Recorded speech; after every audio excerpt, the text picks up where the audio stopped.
desse texto, que é um texto aparentemente muito conhecido de nós todos, mas vamos descrever algumas coisas. O título é esse: Como seguir a Jesus. Tem uma forma de seguir a Jesus? Obviamente que tem, e nós vamos ouvir da boca de quem?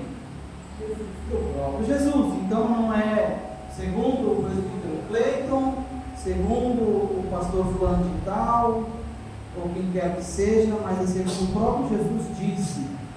Então, nesse estudo nós vamos abordar alguns tópicos aí: o que é um discípulo, a visão de seguir a Jesus segundo Mateus, Marcos e Lucas, 4 ações necessárias para seguir a Jesus. Eu também coloquei aí uma frase para reflexão de um dos grandes informadores da história protestante no mundo. E depois faremos aí a conclusão. Tem as fontes de algumas pesquisas que eu ando fazendo, e no final temos o agradecimento aí, né? Então, o primeiro tópico ali, o que é um discípulo, segundo o dicionário Aurélio, estamos mais precisos, conceituados aqui. Um discípulo é quem estuda, é um aluno, é um aprendiz. Então a palavra discípulo deriva do latim discípulos, sendo que no primeiro século depois de Cristo transmitia a ideia de aluno ou aprendiz, alguém que estava aprendendo para continuar um estudo, uma situação. Essa palavra está estreitamente relacionada à ideia de disciplina. Ela implica na exigência de que se renuncie a tudo.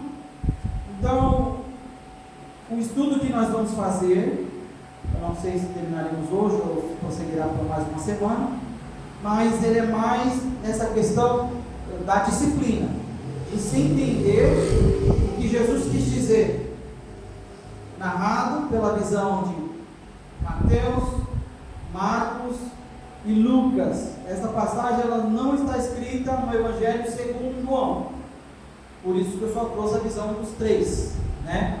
O Evangelho nada mais é a narrativa desses homens, alguns que viram ou ouviram falar de Jesus. Então cada um narra na sua visão, e é essa visão que nós vamos tentar passar aqui. Mas guarda essa palavra aqui, disciplina. Ela é de suma importância para quem quer ser um discípulo.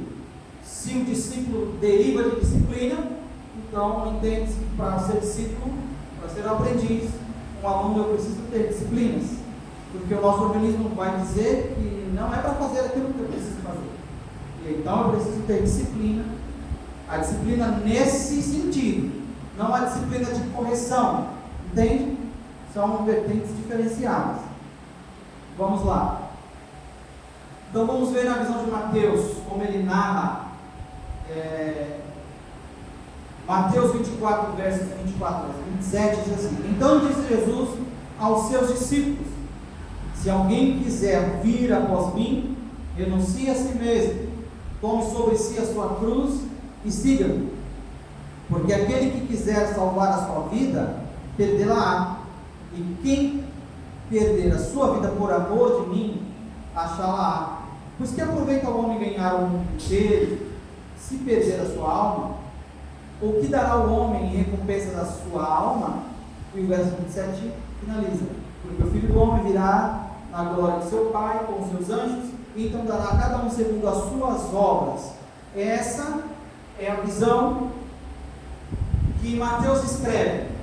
Observa que ele disse que Jesus chamou aos seus discípulos, dando a entender algo específico, correto? Por isso que eu deixei em negrito e frisado seus discípulos. Vamos ver na visão de Marcos. Marcos, no capítulo número 8, versos 34 a 38, e chamando assim a multidão com seus discípulos, disse-lhes: Se alguém quiser vir após mim, negue-se a si mesmo, tome a sua cruz e siga, porque qualquer que quiser salvar a sua vida, perdê-la, mas qualquer que perder a sua vida por amor de mim e do Evangelho, esse a salvará.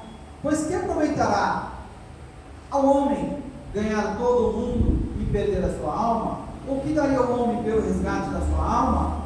Porquanto qualquer que entre esta geração adúltera e pecadora se envergonhar de mim, das minhas palavras, também o Filho do Homem se envergonhará dele, quando vier na glória de seu Pai, com seus santos anjos. Observa aqui o contexto do versículo, de um modo geral, traduz a mesma coisa.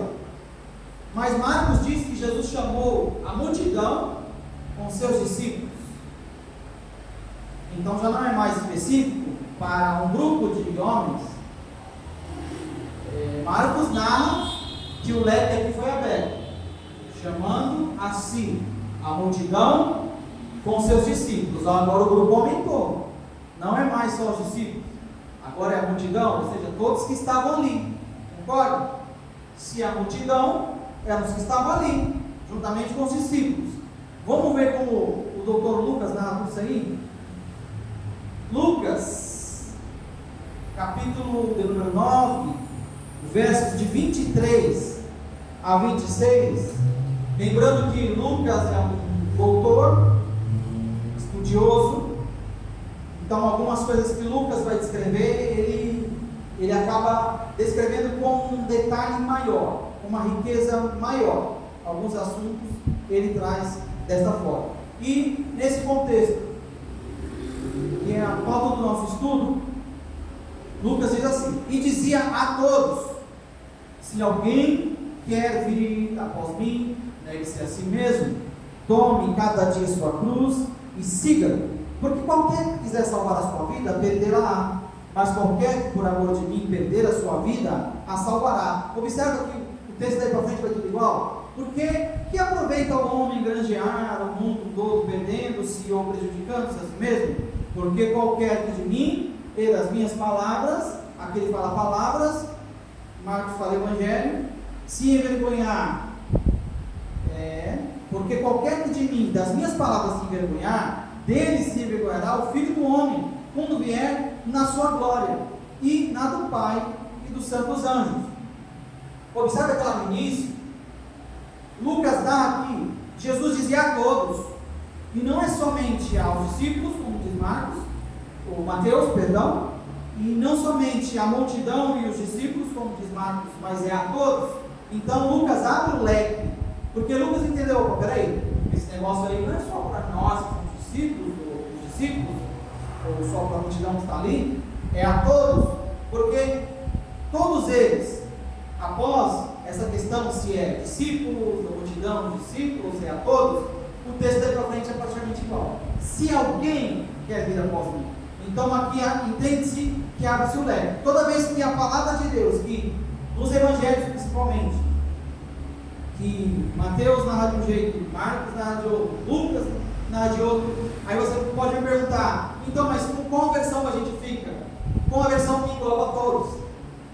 Sempre a maioria, nunca a minoria, sempre a maioria, porque o reino de Deus não é para a minoria, o reino de Deus é para a maioria. Observa que se você olhar na sua Bíblia, eu por muito tempo achei que quando você abria lá o Evangelho, que tinha aquele S antes lá, a gente falava o Evangelho São Mateus, não é santo de santo, é segundo Mateus, entende a diferença?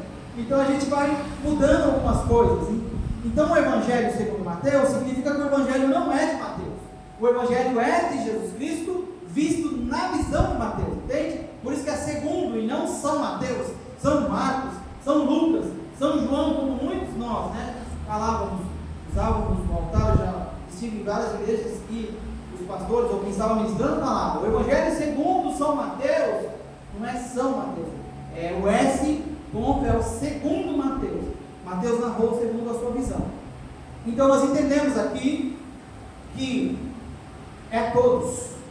Esta palavra que Jesus escreveu, apesar de estar com um grupo de discípulos, uma multidão de inúmeras pessoas que o rodeavam, esse versículo é para todos.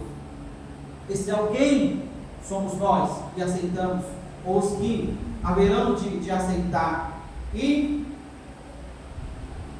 falado isto, nós já conseguimos entender que o Evangelho, ele é algo universal. Então, se o Evangelho é algo universal, ele precisa ser propagado. Mas como a pauta do nosso estudo é como seguir a Jesus, eu já quero destacar uma das primeiras ações que todos esses versículos que nós lemos, ele traz para nós. Eu elenquei alguns subtópicos da primeira ação, que o texto, tanto escrito por Mateus, Marcos e Lucas, ele traz quem quiser ou quem quer, dependendo da versão que você pegar, vai escrito quem quer vir após mim, ou quem quiser vir após mim, é diferente de vir obrigado. Concorda? Quando eu quero, é porque eu quero, não estou indo obrigado. Então, observa que, dentre muitas coisas que Jesus falou, ou que ele deixou no ensinamento, algumas coisas, o verbo usado era um verbo de ordem, verbo imperativo. Perdoai uns aos outros, amai uns aos outros. Aí eu não tenho escapatória, eu não tenho escolha, entende? Quando o verbo é imperativo, eu não tenho escolha.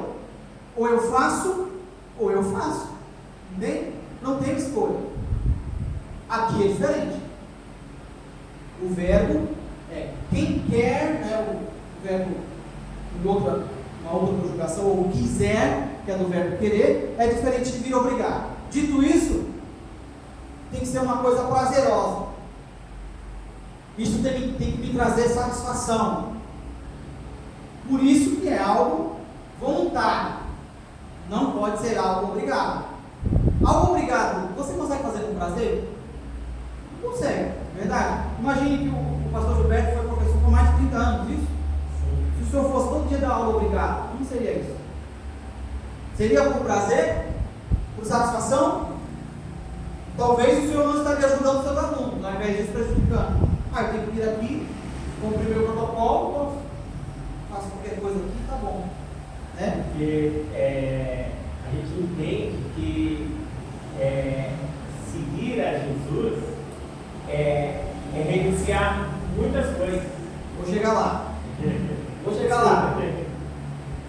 Então, observa, o quiser é uma conjunção. Quando você encontra quiser, é uma conjunção. O quer, entende de querer. O quiser é uma conjunção, que ela dá a ideia de quê? De uma união, encontro ou ligação do verbo querer. Então ela tem a ver com o verbo querer. Então eu preciso querer. Então quem quiser ou quem quer tem mais esse tipo de coisa. O vir já é o verbo transitivo circunstancial. Eu preciso ter uma circunstância.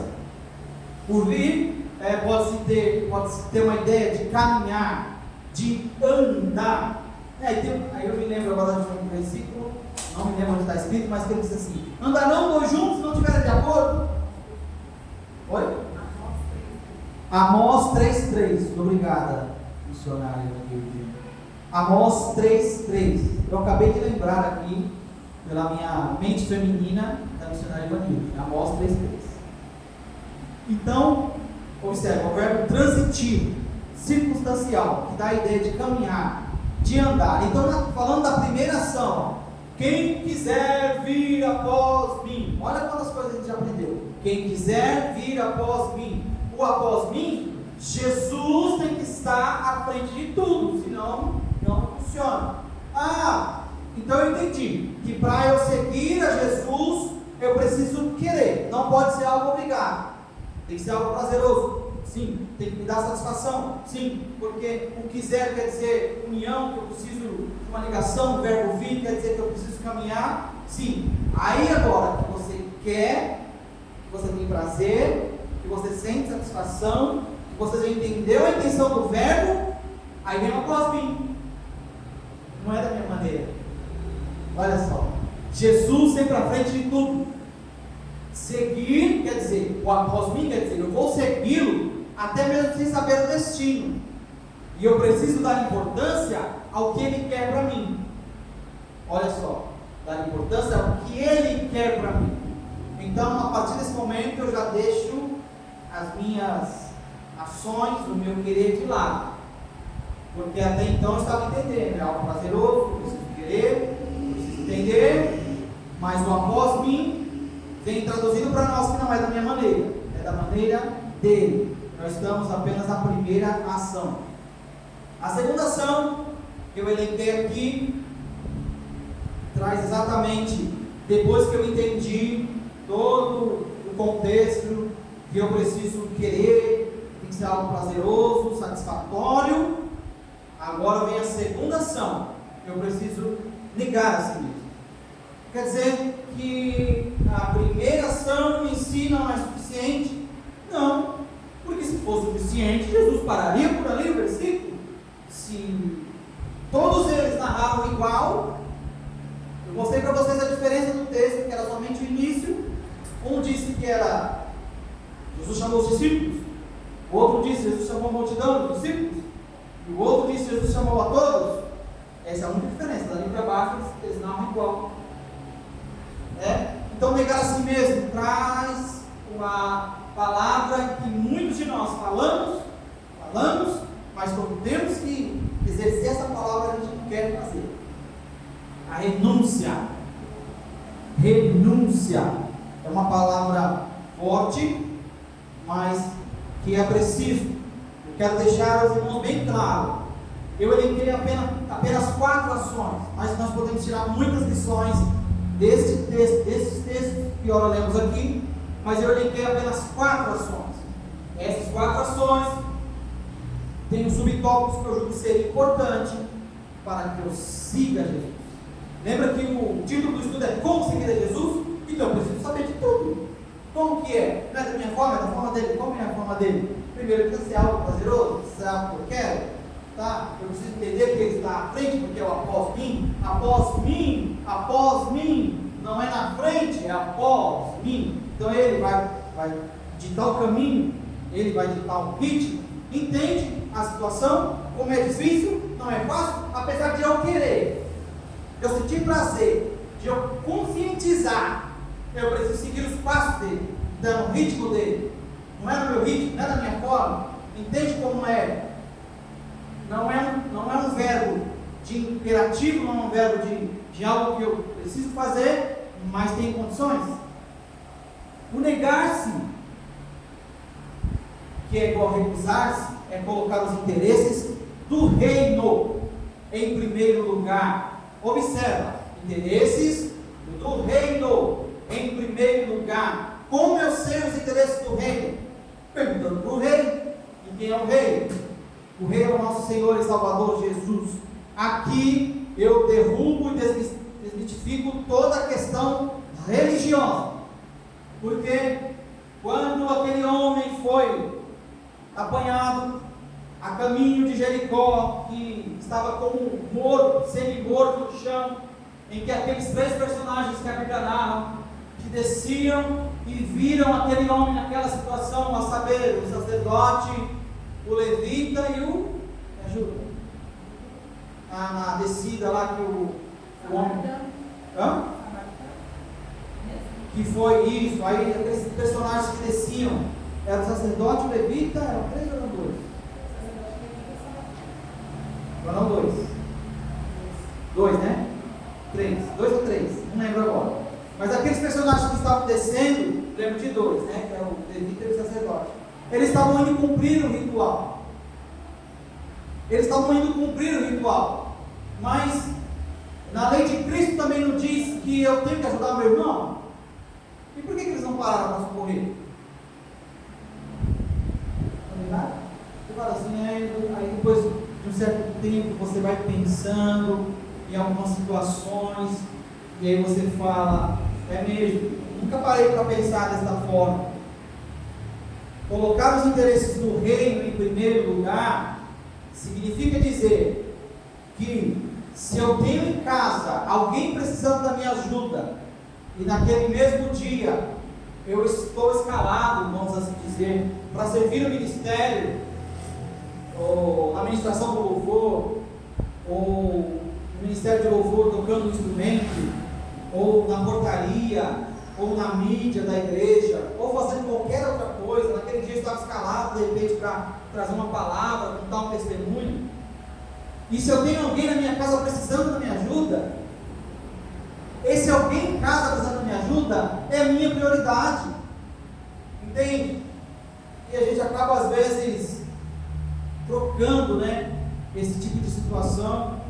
E não, mas tem que colocar a obra de Deus em primeiro lugar. Mas a obra de Deus em primeiro lugar consiste em cuidar da sua família, em levá-los a Deus. Se alguém na sua casa está precisando de ajuda e você fala assim, não vou poder te socorrer agora porque eu preciso estar lá, você percebe que você está, nós, né, que a palavra corta para aqui também, corta em mim, nós estamos invertendo os valores de reino de Deus, né? Os valores do reino de Deus é cuidar do ser humano, é cuidar da pessoa que é boa a nós, que precisa de ajuda.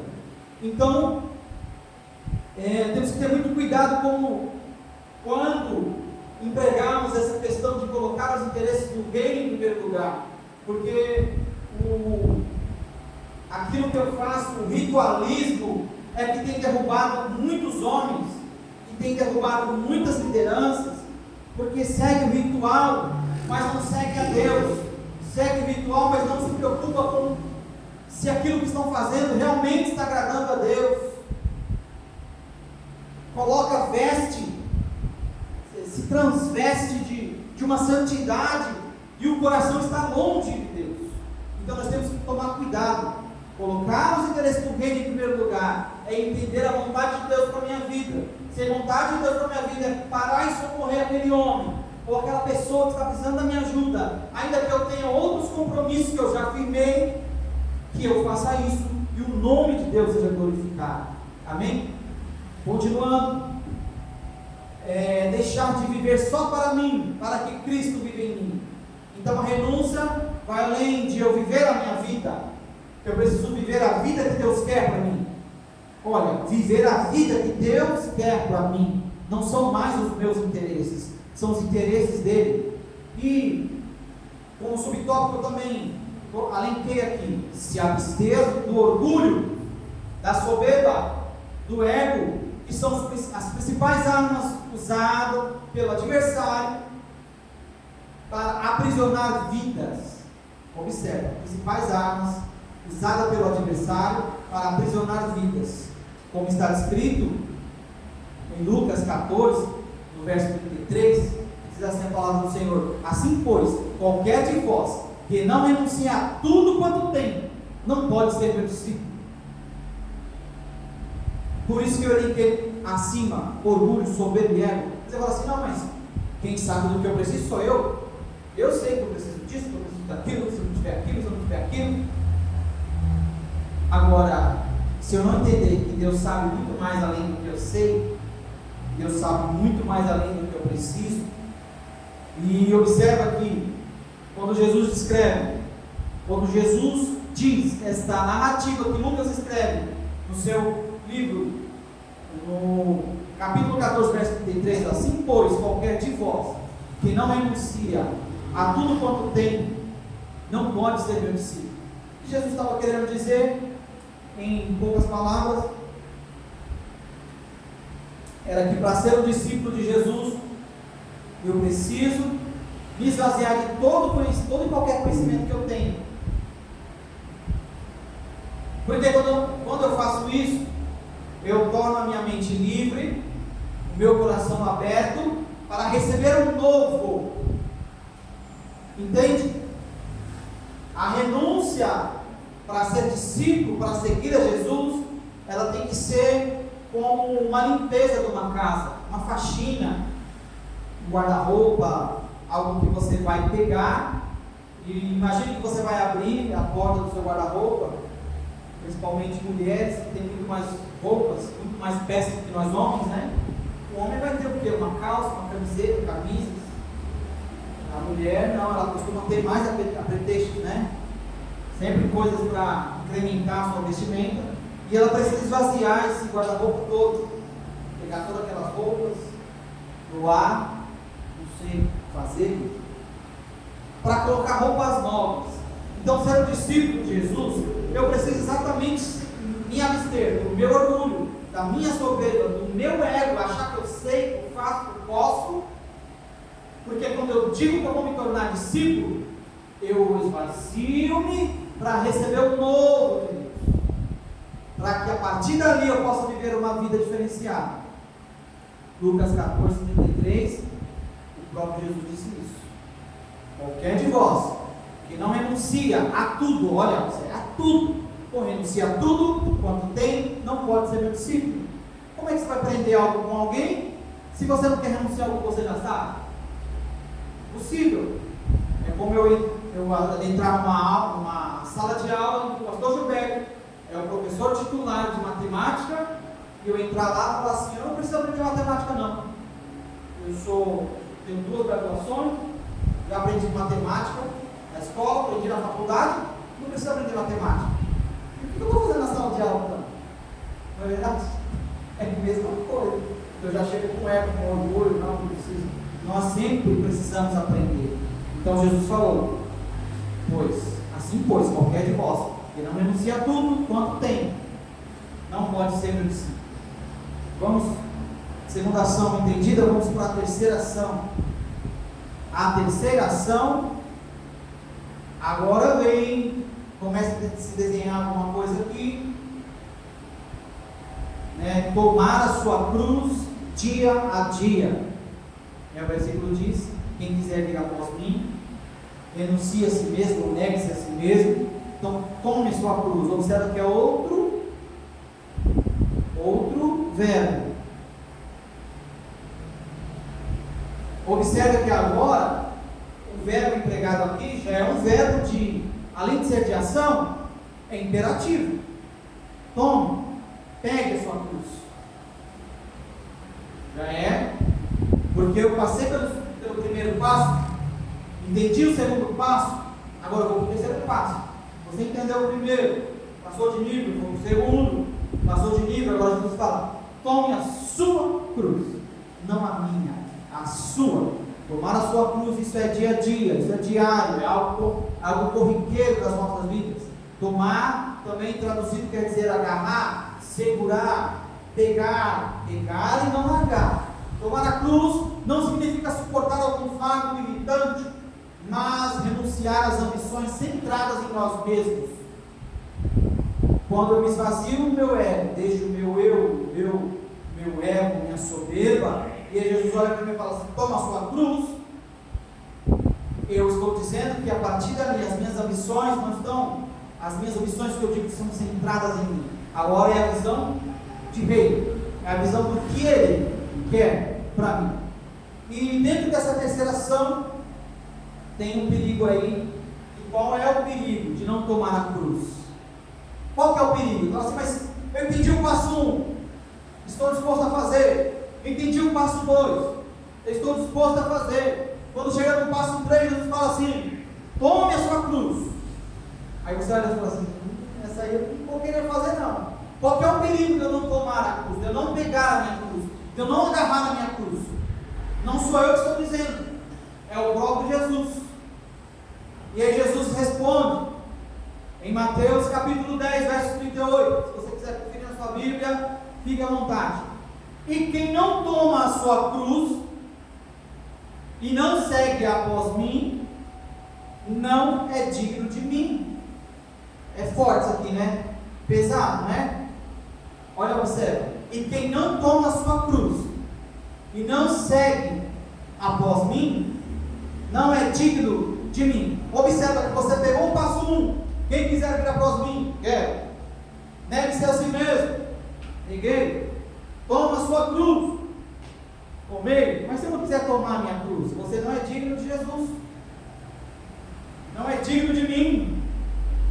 E qualquer que não levar a sua cruz e não vier após mim, ou seja, depois que eu pego a cruz, no passo 3, eu retorno ao passo 2, né? E qualquer que não levar a sua cruz e não vier após mim, além de eu ter pego a cruz, eu ainda continuo após ele. Não pode ser meu discípulo. Além de não ser digno de mim, não pode ser meu discípulo. Além de não ser digno dele, não pode aprender com ele. Então, é mais fácil pegar a cruz, né? É mais fácil carregar a cruz, mesmo pesada, mesmo suja, mesmo trazendo algumas dificuldades ali, porque no texto não está escrito que é fácil. Em nenhum lugar do texto, escrito por Mateus, por Marcos e Lucas, está escrito que é fácil. Por isso que é uma vida de renúncia, por isso que é uma vida de deixar o eu, o ego, de derrubar a religiosidade, o legalismo.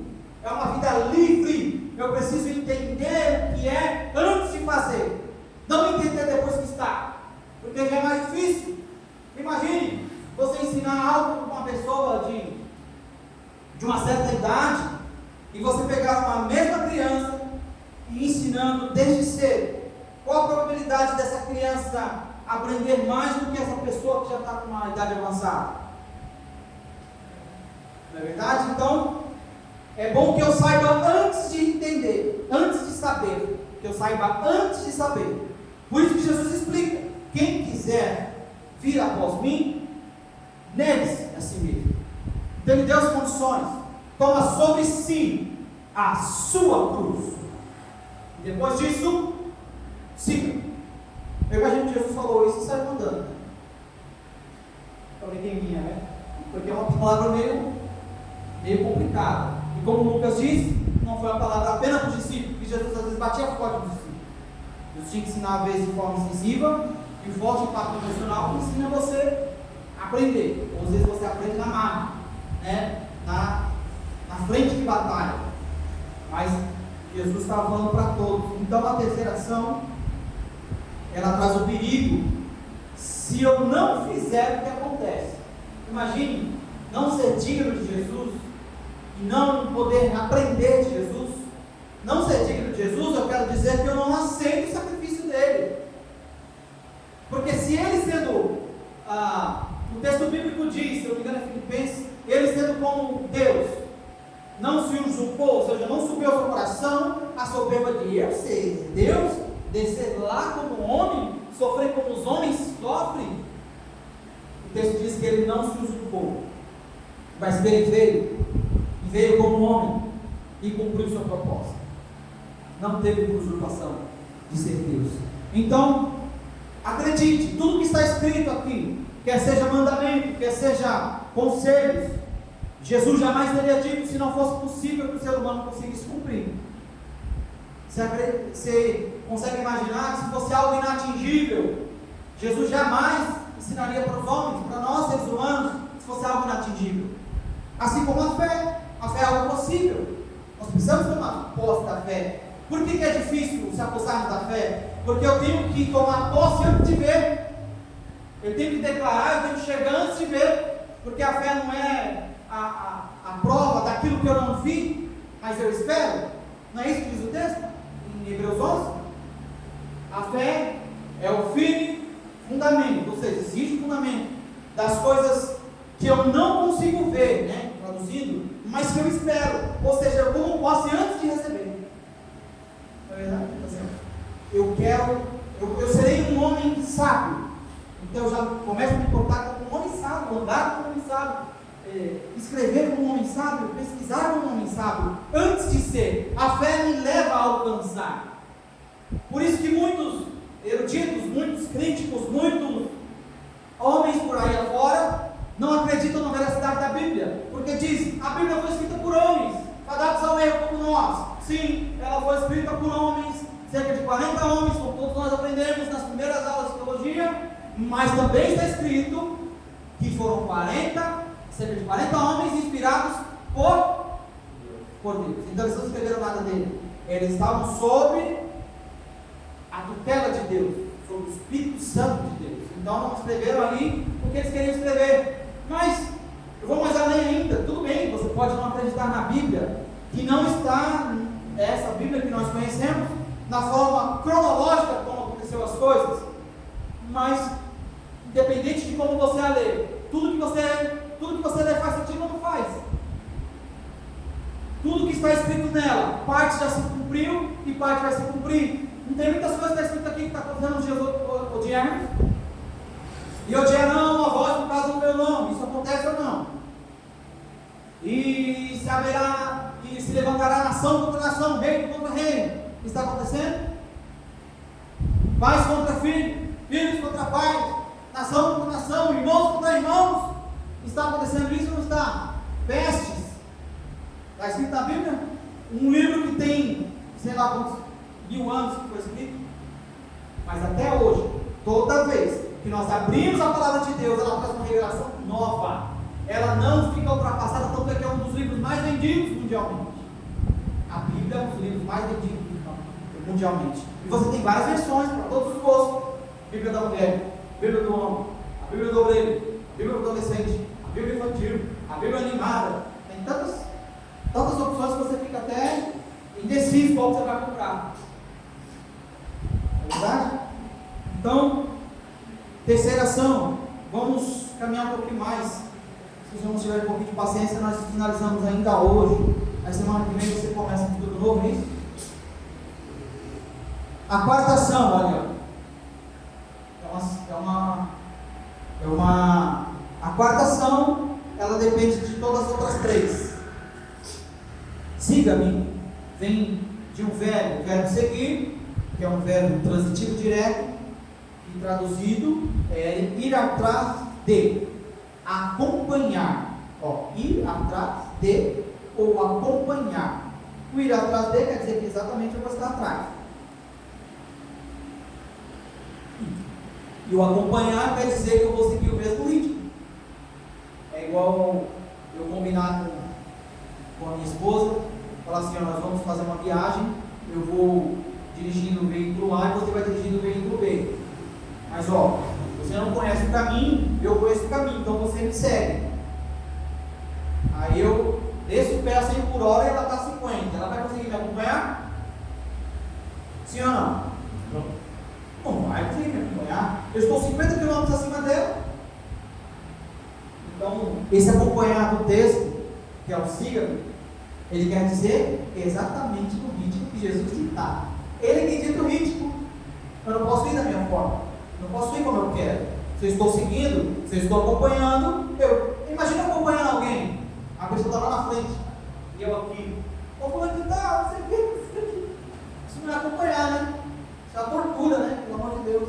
Então, acompanhar. E aqui eu quero abrir esse leque e dizer para os maridos, abre aspas, maridos, fecha aspas, maridos, que quando vão à sua igreja com suas esposas, seus filhos, andam na frente. Eu falo, sabe por que eu falo isso? Porque eu fazia isso. Eu andava na frente com a Sara, e a Sara pesadinha, e eu andava rápido para chegar logo, né? E quando eu olhava para trás, minha esposa vinha atrás, com a sacola, com as coisas. Não façam isso, maridos, não façam isso com suas esposas. Quando estiverem indo à casa do Senhor, ou algum tipo de passeio, anda no mesmo passo dela, acompanha ela, pega na mão dela, pega na mão, porque se você pegar na mão, você vai andar no ritmo. Aí depois você anda um pouquinho na frente, ela vai dar aquela puxada para você voltar, mas acompanha, não anda na frente e a esposa atrás, com os 18 filhos, e você na frente, todo bonitão, terno, gravata, com a Bíblia, e a esposa levando a sacola, levando os 18 filhos. Não faça isso, tá bom? Acompanhar. Fecha aspas, voltando aqui para o estudo. Para ser que as mulheres gostam, né? Hein, pastor? Elas gostam, né? Vai chegar em casa, dá aquela cutucada, né? Do vício, do vício que o pastor disse, viu? Do vício, né? Tem que andar junto com ele. E para seguir a Jesus, eu não posso jamais burlar etapas. Sabe por que muitos de nós não rompemos mais no ministério, na vida conjugal, na criação de filhos, profissionalmente, no convívio social?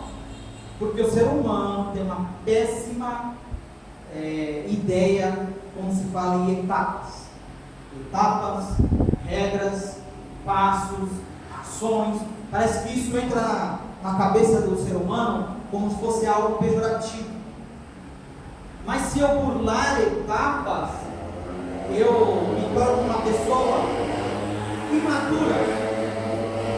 Porque se existe etapas, existe processos, eu entendo como um degrau de escada, né? Obviamente nós estamos aqui no primeiro andar desse edifício, e para chegarmos aqui, como não tem elevador, todos nós tivemos que subir escada, sim ou não? Sim. Alguém pulou algum degrau? Não. Se pulasse também não ia falar. Ninguém pulou degrau. Por quê? Alguém saberia me responder? Não fala todo mundo de uma vez, senão não consigo ouvir a coisa. O risco de você se machucar é muito grande quando você pula etapa. Exatamente. Os degraus estão lá, feitos numa certa medida, até consegue. Se você tiver uma passada larga, o Gilberto, o passo dele deve ser 2.000. Então, para a gente andar junto, para eu acompanhar o pastor Gilberto, ele tem que andar bem compassado, porque quando ele dá um, eu dou 2. Entende? Porque o homem é grande, né? Eu 1,5 m, ele tem 2,30 m. Então, imagine o tamanho do passo. Então, só voltando aqui, não posso pular. Então, eu preciso seguir as etapas, eu preciso seguir o processo. Eu só vou ser aprovado depois que eu passar o processo. Então, quando eu pulo etapas, eu estou dizendo que aquilo não tem importância para mim. Até mesmo se eu sei, quando eu pulo etapas, eu estou deixando o meu ego sobressair. E isso eu não posso deixar fazer. E tem que seguir a ordem das coisas. Tudo certo que está na sequência, né? Eu preciso seguir uma ordem, existe uma ordem, e eu preciso seguir essa ordem. Seguir também traduz em obedecer, honrar, reverenciar, amar e sujeitar-se. Olha só, quantas coisas a gente consegue tirar só do sígabe. Observe que o sígabe também é imperativo. Ó, depois que você fez a etapa 1, foi promovido para a etapa 2, passou, foi para a etapa 3, pegou a cruz. Se você quiser agora, você pode me seguir, não foi isso, Jesus? Siga. Tome a cruz, siga. É ordem, é ordem, é ordem. Porque o ser humano não quer pegar a cruz, não quer seguir. Aí eu seguir, fazer igual, desse jeito? Não, eu quero do meu jeito, eu quero da minha forma. Por isso que é a ordem, siga. Os 3 evangelhos que eu citei no início, Mateus, Marcos e Lucas, está escrito a mesma coisa. E siga, siga, siga. Então é ordem. Se é ordem, não tem como eu não fazer. É ordem. Quem recebe uma ordem de um patrão, quem recebe uma ordem dos pais, de uma patente superior e não cumpre, ele é um desobediente. Ele não serve para ser discípulo, não serve para ser um aprendiz. A não ser, você até tem o direito de desobedecer, se essa ordem for errada. Aí é diferente. Mas era Jesus que estava falando, era Jesus que estava ensinando. Muitos que estavam ali sabiam que ele era o verdadeiro Filho de Deus, o Messias que havia de vir. Umas profecias diziam. Então ele estava falando: negue-se a si mesmo, ordem, negue-se, tome, siga. Não tem como não tem escolha. Eu preciso fazer do meu ego, as minhas vontades, elas pulsam, elas querem sobressair sobre aquilo que Deus quer para mim. Então, se eu não tiver realmente com a visão de reino, de discípulo, de querer realmente ser um aprendiz de Jesus, e falar: Senhor, eu quero que o Senhor tem de melhor para mim, mas para eu saber disso eu preciso buscar na fonte. Então, quando eu esvazio, quando eu deixo o meu ego de lado, as minhas paixões, as minhas vontades, aí a vontade de Deus começa a vir sobre mim. Aí Ele começa a te ensinar como que é. Então, aí você vai para o primeiro passo, entendeu? Se você quiser, agora que você já fez, eu quero. Você quer? Então, para você querer, você precisa deixar suas vontades, negar. Deixar suas vontades para ver a minha. Senhor, eu quero isso também. Então, o terceiro passo agora, você precisa tomar a sua cruz. Como que é? Não é isso, pega mesmo, coloca nas costas. Senhor, eu sei, e agora, o que eu faço? Agora você me segue. Observa que são etapas que eu não posso pular. Eu não posso pegar a cruz antes de entender eu querer. Eu não posso pegar a cruz antes de entender que eu tenho que me esvaziar do meu eu, de negar as minhas vontades, os meus desejos que afloram todo dia. Não é verdade? Meus desejos afloram todo dia. dia. Eu sei que eu quero disso, eu sei que eu preciso disso. Mas a nossa oração a partir de hoje vai ser: Senhor, eu quero tanto isso, eu preciso tanto disso, mas qual é a tua vontade para mim? Devo comprar, devo adquirir, devo fazer, até para ajudar alguém, sabia? Até para ajudar, eu meu coração de fazer isso. Mas é uma ação boa, não precisa questionar Deus. Questione, pergunte, porque às vezes a pessoa está passando por um processo e ela não pode ter ajuda, senão ela não vai aprender, porque se ela tiver ajuda, ela não sai, entende? Então a minha ajuda, eu estou fazendo uma ação boa, vai ajudar, ele está precisando, você está atrapalhando o processo, está pulando o processo, porque ela precisa passar pelo processo e não pode ter ajuda, entende? Tem pessoas que precisam passar pelo processo e elas não podem ter ajuda, porque senão elas não saem da situação, elas não passam de fase. Observa aqui, eu elevi quatro ações. Você pode tirar muito mais, mas eu elevi 4, e essas 4 juntas são importantes para entender o sentido de seguir a Jesus. Não é do meu jeito, é do jeito dele, não é como eu quero, é como ele quer. Eu preciso querer, e eu preciso entender, e eu preciso renunciar toda a minha vontade, todo o meu ego, tudo. E aí eu deixo uma frase no quadro, não sei se vocês conhecem. Quem conhece Martim Lutero? Quem estuda a história da igreja, já ouviu falar desse homem, e ele diz: não sei por quais caminhos Deus me conduz, mas conheço bem o meu guia. É forte isso, não é?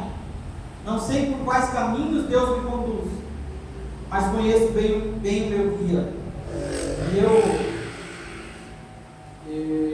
me lembro agora de uma situação em que Deus aparece a Abraão, ele faz promessas.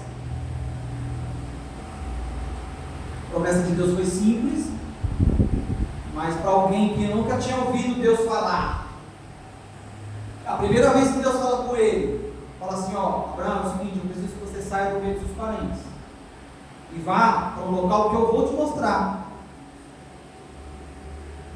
Aí eu estava imaginando esses dias, eu falei assim: o pedido que Deus fez para Abraão foi difícil, foi? Falar assim: Pastor Francisco, eu preciso que a senhora vá para o estado de Goiás e que a senhora não leve ninguém. É questionável. Vou fazer estado de Goiás, né? O que eu vou fazer para lá? E, né? Quando Deus disse para Abraão, parece ser um tanto estranho. E o que me deixa mais assustado é que Abraão foi. Entende? Abraão foi. A Bíblia fala lá depois em Hebreus, lá, que ele depois esteve elencado na galeria dos heróis da fé. A Bíblia fala que ele saiu para uma terra sem saber para onde ia, mas ele foi. Talvez foi o maior por ter levado o sobrinho, mas Deus elevou. E aí quando Deus aparece de novo para Abraão, observa, Deus apareceu uma vez, falou: sai do meio da tua terra, seus parentes para uma terra, eu vou te mostrar. Aí Abraão leva o sobrinho. Aí vai aquela coisa toda, depois deu aquela confusão, teve que separar, e aí Deus aparece para Abraão de novo, porque a hora de Deus para que ele saísse só. Quando ele saiu com o sobrinho, Deus não poderia mais falar com ele, porque ele obedeceu em paz. Ele obedeceu em paz. Eu saí, mas se era para sair do meio dos parentes, é como Deus vai falar assim: abençoado, eu pedi para você sair do meio dos parentes, por que você levou o sobrinho? Não entendeu o que eu disse? Não. Tu fez certinho até aqui. Tu errou. Aí quando separa, aí Deus aparece para Abraão de novo e ele refaz a promessa. Se você olhar o texto, quando Deus aparece para Abraão de novo, ele não estava mais com o sobrinho. Observa? Então tem coisas que precisa ser só com você e Deus. Não sei por quais caminhos Deus me conduz. Isso foi Martim Lutero que disse: mas conheço bem o meu guia. Não é mais fácil seguir a Deus, seguir a Jesus sem saber para onde que ele vai? Ninguém questionou para onde Jesus ia. Quando ele falou: siga-me, alguém falou assim: Senhor, mas é o seguinte, eu quero seguir o Senhor, mas espera aí, que papo é esse? Para onde tu vai? Eu quero saber para onde tu vai. Alguém perguntou? Lucas era doutor, detalhista, não detalhou isso. Entende?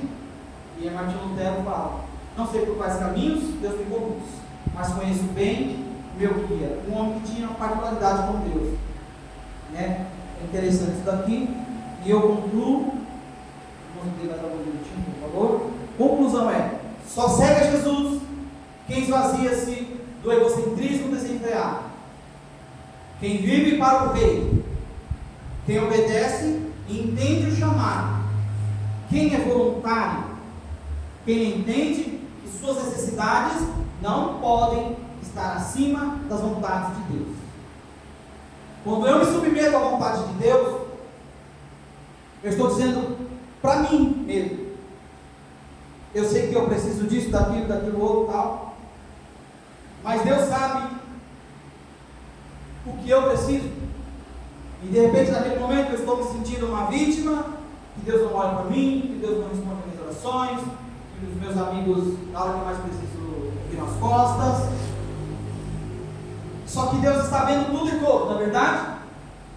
Então Ele sabe que tem pessoas que precisam muito mais do que eu.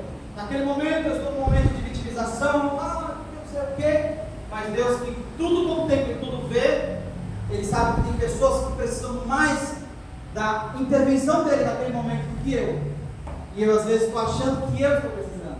Entende? O negar-se, ele vai. Por isso que eu preciso negar a minha vontade. Porque naquele momento eu estou achando que eu sou mais miserável e não sei o quê. E tem pessoas piores do que eu. E que ao invés de estar fazendo o que eu estou fazendo, elas estão agradecendo. Elas estão buscando. Elas entendem que elas estão nessa situação porque elas tomaram decisões erradas. Então, é momento de nós chacoalharmos, levantarmos desse nosso chão de vitimismo, de nos sentirmos coitados, e nos submetermos realmente à vontade de Deus, o que Ele quer para nós. De entender que eu preciso querer, precisa ser algo voluntário, algo prazeroso, que eu preciso negar cada dia as minhas vontades, que eu preciso tomar a minha cruz com a maior satisfação possível e depois eu preciso seguir o exemplo de Cristo, como Ele seguiu. Então, aí está a conclusão, e aqui algumas fontes de pesquisas que eu fiz, os textos que eu peguei, tudo da Bíblia Corrigida Fiel, tá? De repente você lê diferente em outros lugares é por conta disso. Esse é mais um estudo que eu peguei dessa faculdade, fala um pouco da parte do discipulado. O dicionário Aurélio, os irmãos conhecem, né? E aqui a frase que eu peguei, né? A fonte da frase que eu peguei. Esse site tem muitas frases de impactos de homens que fizeram a diferença no contexto do cristianismo no Brasil e no mundo. E aí eu finalizo aí, né, agradecendo aos irmãos e a todos que ouvirão esse estudo posteriormente, que não puderam estar aqui. Gratidão a Deus pela vida de cada um de vocês. Você volta na conclusão? A conclusão está aí na tela.